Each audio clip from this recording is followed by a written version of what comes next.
I had a full breakdown after this photo shoot, but that's also kind of why I did it. I live in Singapore and I make ethical, inclusive dancewear. I also struggle with things like perfectionism and anxiety.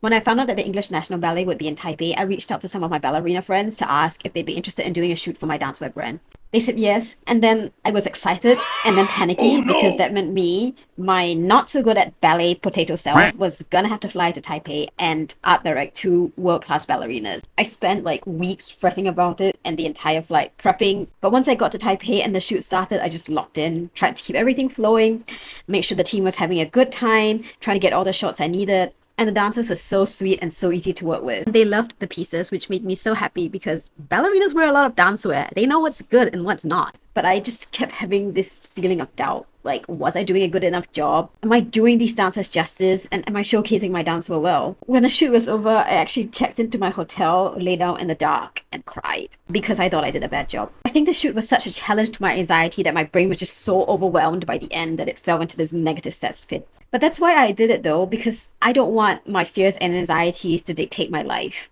And I do think that the pictures turned out pretty well. What do you guys think?